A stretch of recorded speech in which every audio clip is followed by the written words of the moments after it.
So, dear students, let's today talk about properties of furan. As you know that just like pyrrole, furan is also aromatic in nature.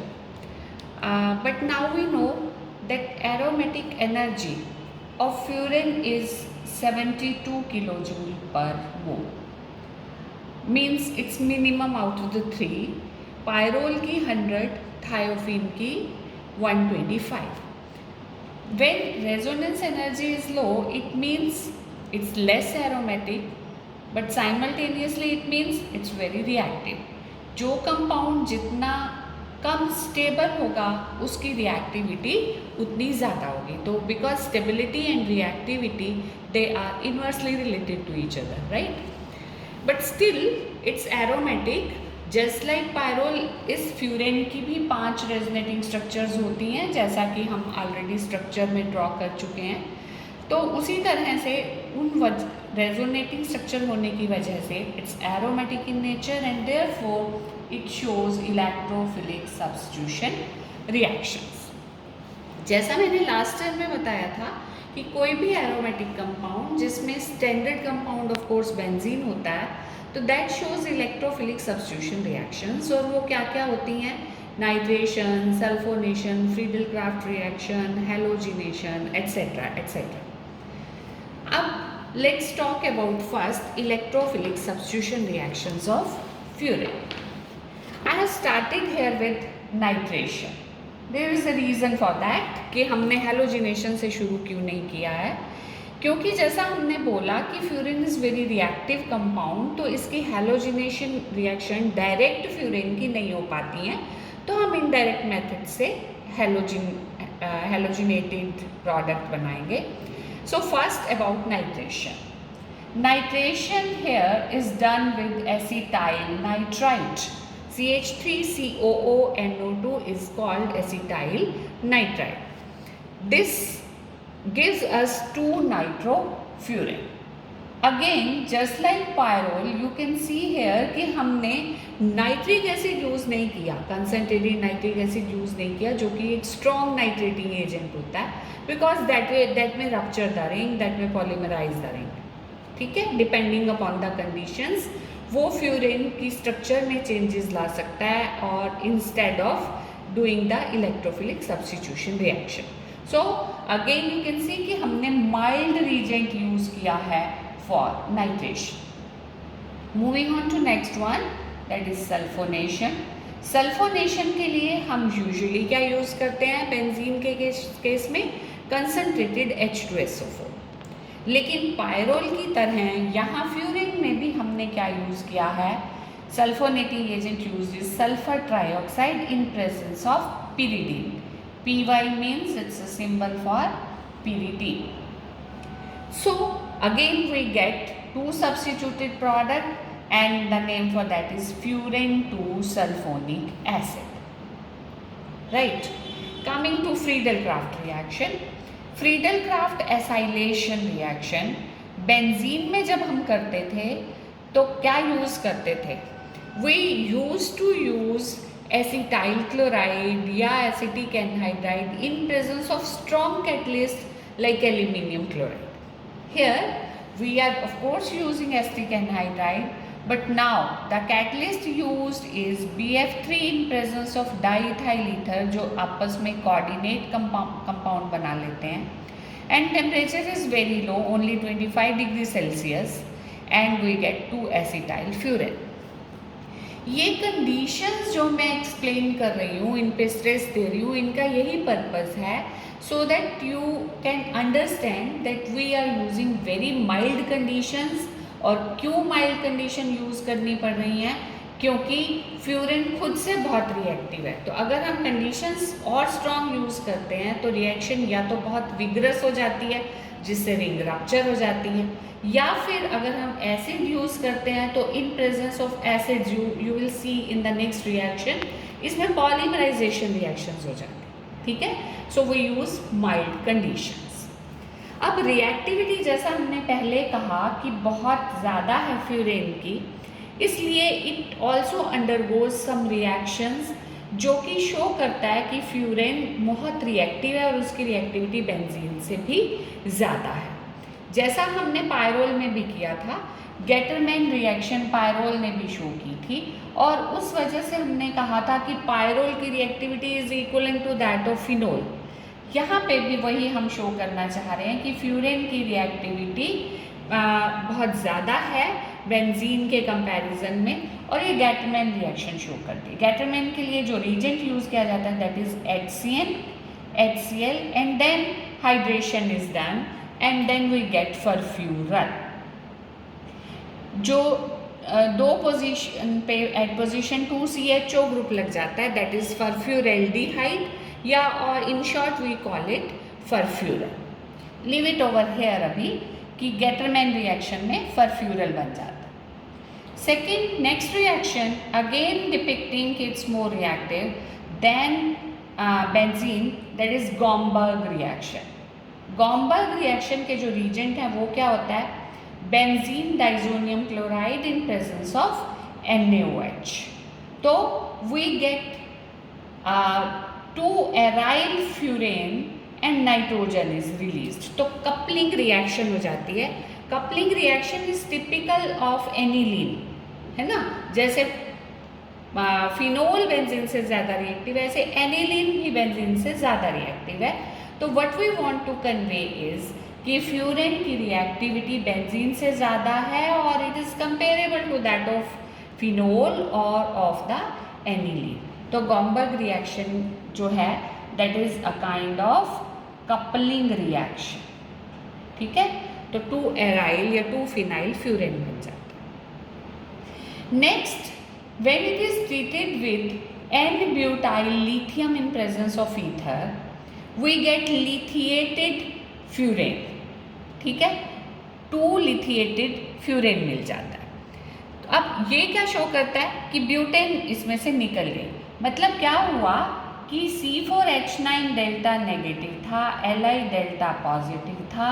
इसका मतलब यहाँ से H निकला है, H plus निकला जो कि C4H10 बन गया और जब H प्लस निकला तो यहाँ पे क्या हो जाएगा, डेल्टा नेगेटिव चार्ज आ जाएगा और नेगेटिव को कौन मिल गया, Li मिल गया पॉजिटिव।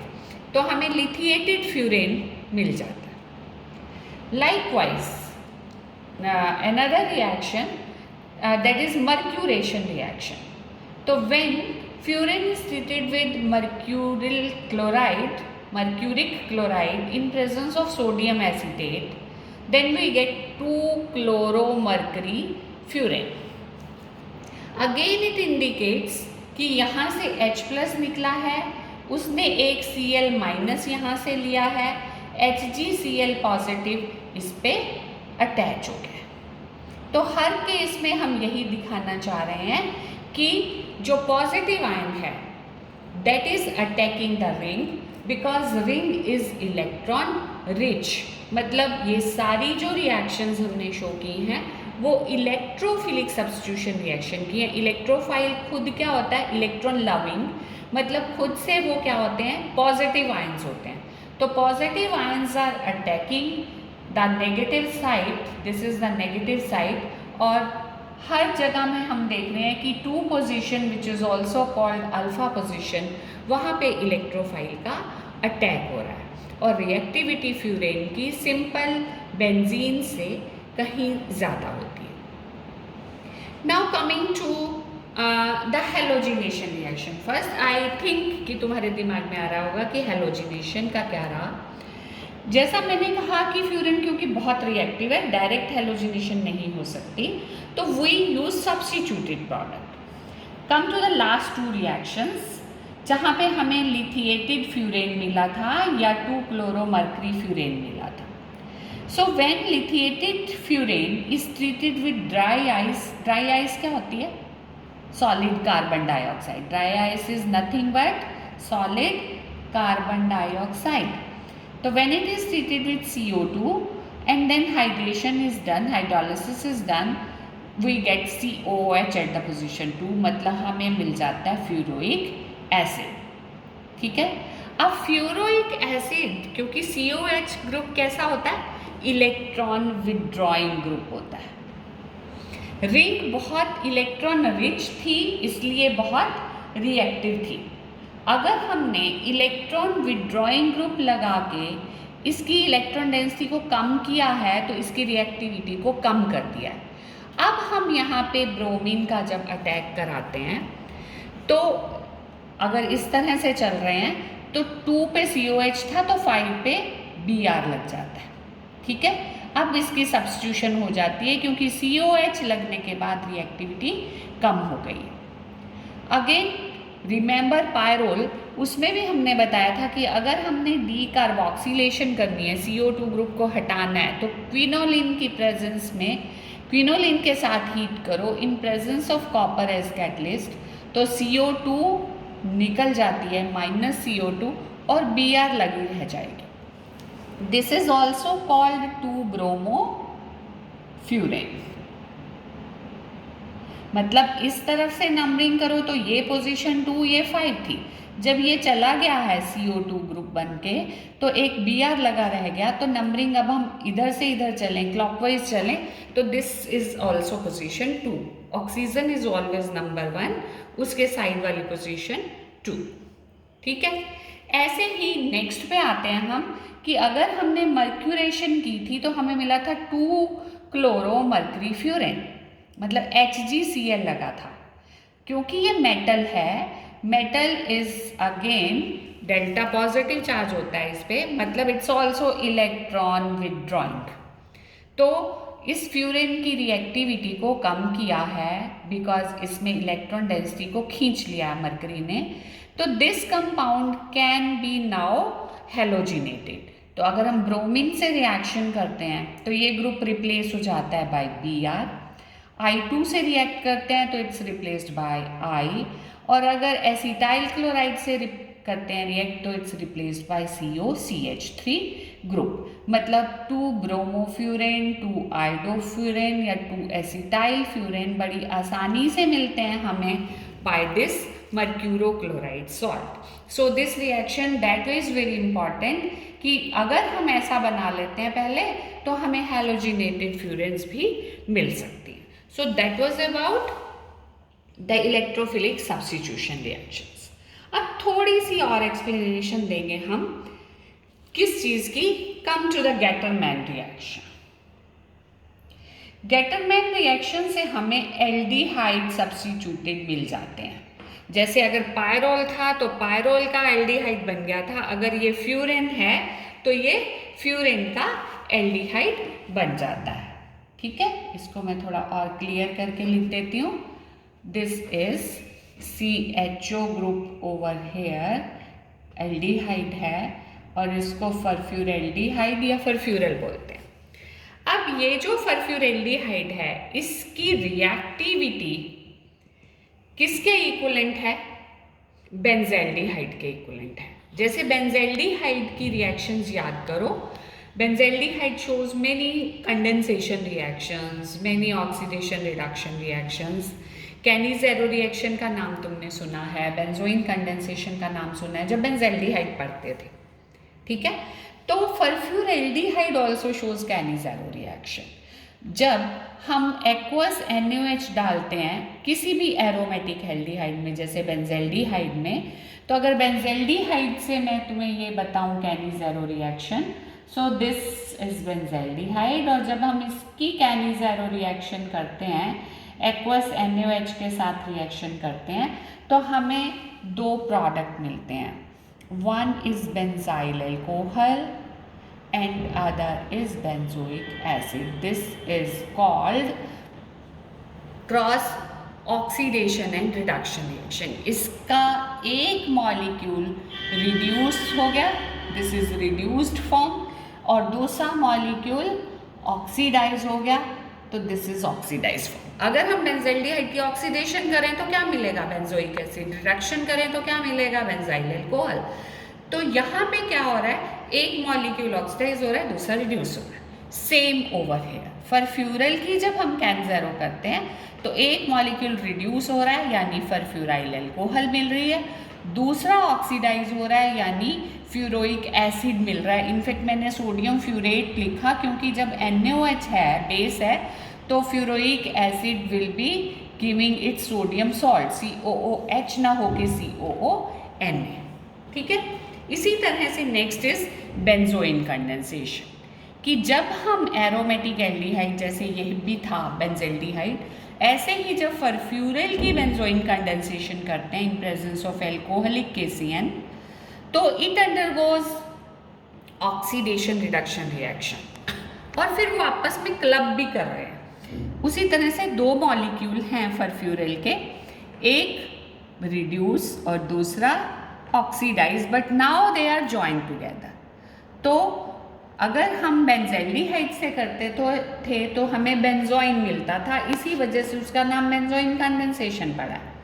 यहाँ पे हमें, क्योंकि हम फरफ्यूरल से कर रहे हैं फ्यूरेन के एल्डिहाइड से, तो हमें मिल जाता है फ्यूरोइन, FUROINE। तो इस तरह से बेंजोइन कंडेंसेशन ये शो करता है। So all these reaction show कि फ्यूरिन बहुत रिएक्टिव है, और उसके जो सब्स्टिट्यूटेड प्रोडक्ट्स हैं जैसे कि फरफ्यूरल यहाँ हमने कहा, वो भी इक्विवेलेंट वे में उसी तरह से बहुत ज़्यादा रिएक्टिव होंगे। So that was about the electrophilic substitution reactions. और यहाँ पे पहली बात यही आती है कि why furan is more reactive than benzene, because इसकी resonance energy is less than benzene, it's less stable, so it's more reactive. In other way we can say कि ऑक्सीजन जो है वो अपना लोन पेयर क्योंकि रिंग को दे रही है, तो ring becomes more electron rich, इसलिए it undergoes electrophilic substitution reaction with more ease, and we need to use milder conditions. Fine. Now let's move on to the next property of furan, that is basic character. यहाँ पे pyrrole में जब हमने पढ़ाया था तो pyrrole is A nitrogen compound, और हम एक्सपेक्ट करते थे कि ये बेसिक होना चाहिए। वहाँ हमने कहा था कि ये बेसिक नेग्लिजिबली बेसिक है, रादर एसिडिक नेचर का है, क्योंकि नाइट्रोजन के पास एक ही लोन पेयर होता है, वो इसे रिंग को देना पड़ता है, तभी ये रिंग के पास 6 पाई इलेक्ट्रॉन होंगे, वो एरोमेटिक होगा, राइट। तो इसका बेसिक कैरेक्टर बहुत कम था। अब फ्यूरेन में हम देखते हैं कि फ्यूरेन का बेसिक कैरेक्टर ज़्यादा है। क्यों? ऑक्सीजन के पास 2 लोन पेयर ऑफ इलेक्ट्रॉन है। एक तो चलो इसने रिंग को दे दिया, 6 पाई बनाने में यूज हो गया, दूसरा स्टिल अवेलेबल। तो अगर इसके पास कोई एसिड आता है तो ये अपना लोन पेयर उसको दे सकती है, so it's acidic in nature. लेकिन अब हम क्या देखते हैं कि जो प्रोटॉन यानी जो एसिड का H+ आया वो O को नहीं मिलता, rather it appears at again position 2। वो क्यों? क्योंकि see now this is furan, oxygen ने अपना लोन पेयर शिफ्ट किया, पाई इलेक्ट्रॉन आगे शिफ्ट हुए और पाई इलेक्ट्रॉन नेक्स्ट शिफ्ट हुए यहाँ पे, जैसे कि हम इसकी रेजोनेटिंग स्ट्रक्चर बनाते हैं। अब जब हम इसमें एसिड डालेंगे, जैसे HCl डाला, तो H+ का अटैक नेचुरली कहाँ होगा? इस पोजीशन पे आके होगा। एक H तो हर कार्बन पे ऑलरेडी लगा ही होता है, एक H यहाँ पे और आके लग गया, ठीक है। तो 2 पोजीशन पे प्रोटोनेशन होती है हमेशा फ्यूरेन में, ना कि ऑक्सीजन पे। O को H नहीं मिला, कार्बन को H मिला, ठीक है। ये भी एक तरह से इलेक्ट्रोफिलिक सब्स्टिट्यूशन की तरह बात हुई।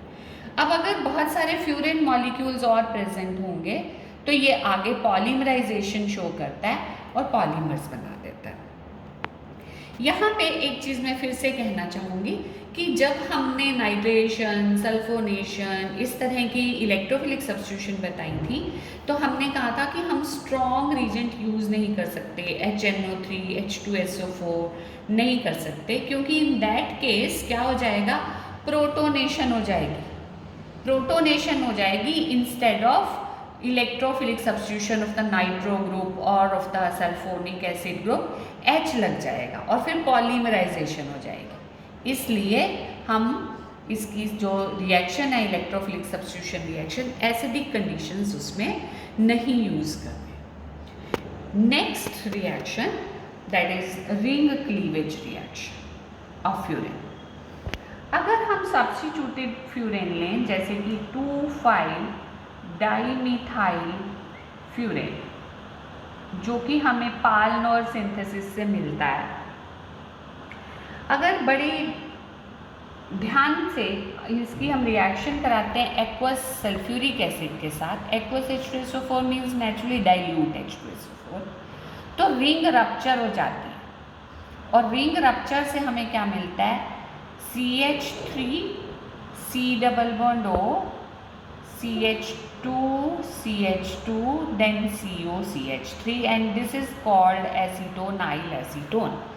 And if you remember this was starting material in the Paulnor synthesis. Paulnor synthesis में क्या होता था, हम इससे शुरू होते थे और ये बनाते थे, और रिंग क्लीवेज में क्या हो रहा है, हम साइक्लिक कंपाउंड से शुरू हुए और रिंग रप्चर करके हमने एसीटोनाइल एसीटोन में उसको कन्वर्ट कर दिया, right. So ring rupture also occurs in presence of acid. Again I will want to tell you कि अगर हम एसिड यूज़ कर रहे हैं तो डिपेंडिंग अपॉन द स्ट्रॉन्ग और upon the mild conditions of use of acid, या तो पॉलीमराइजेशन हो जाएगी या रिंग रप्चर हो जाएगी। इसलिए जब हमने सिंपल इलेक्ट्रोफिलिक सब्स्टिट्यूशन रिएक्शंस करनी है, नाइट्रेशन, सल्फोनेशन, फ्रीगल-क्राफ्ट रिएक्शन या हैलोजिनेशन, तो हम कभी भी स्ट्रॉन्ग एसिड को यूज़ नहीं कर रहे हैं, उनमें माइल्ड कंडीशंस यूज़ कर रहे हैं ताकि पॉलीमराइजेशन या रिंग रप्चर ना हो। Okay, so the next reaction, fourth one, reduction of furan.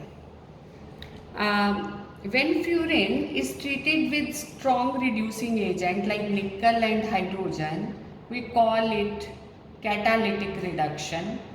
तो catalytic reduction पे क्या बनता है, we get tetrahydrofuran, means both the double bonds are now reduced. हर एक कार्बन को H H H H मतलब 4 हाइड्रोजन मिल गए, तो this is called tetrahydrofuran. Pyrrole में हमने देखा था कि कैटलिटिक रिडक्शन पे पायरोलिडीन बन जाता है, मतलब टेट्राहाइड्रोपायरोल बन जाता है, लेकिन अगर हम माइल्ड रीजेंट यूज़ करते हैं तो हमें ऐसा भी मिलता था कि 2,5 डाईहाइड्रोपायरोल मिल गया, लेकिन यहाँ पे माइल्ड रिडक्शन होती नहीं है, सिर्फ कंप्लीट रिडक्शन से THF मिलता है। टेट्राहाइड्रोफ्यूरेन का नाम सुना होगा, this is a very good solvent. जैसे हम सॉल्वेंट किसी ऑर्गेनिक सॉल्वेंट यूज़ करते हैं, किसी में ईथर, किसी में एल्कोहल, किसी में CCl4, तो THF is also a very good solvent in many reactions, right. Next is oxidation reaction. When furan is treated with ozone, that's called ozonalization reaction. तुमने एल्कीन्स में ओजोनलाइजेशन पढ़ी है कि पहले स्टेप में ओजोनाइड बनता है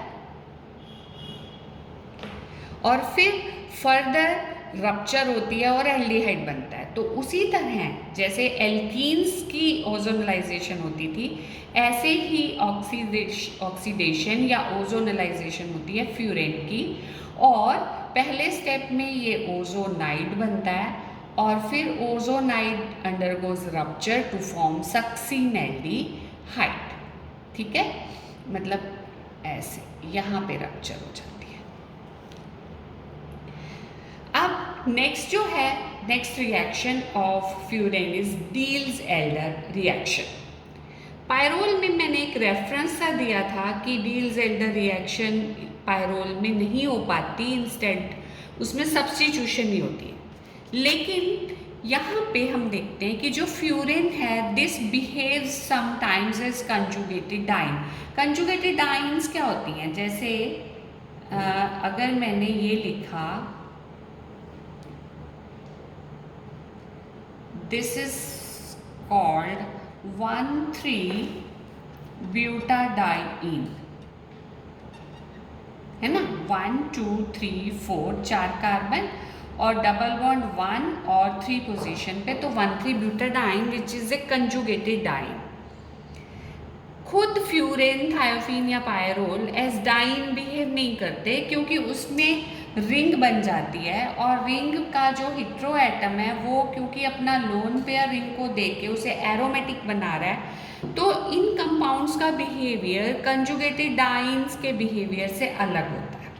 ठीक है, इसी चीज़ को अगर मैं ऐसे भी लिख देती हूँ, this is also a conjugated diene, यहाँ पे मैंने हेटेरो एटम नहीं लिखा, तो this will be called now 1,3 cyclopentadiene. तो ये भी एक कंजुगेटेड डाइन है, लेकिन जैसे ही यहाँ पे कोई हेटेरो एटम आएगा तो फिर वो एरोमेटिक हो जाएगा, क्योंकि वो अपना लोन पेयरिंग को दे देता है, राइट ना।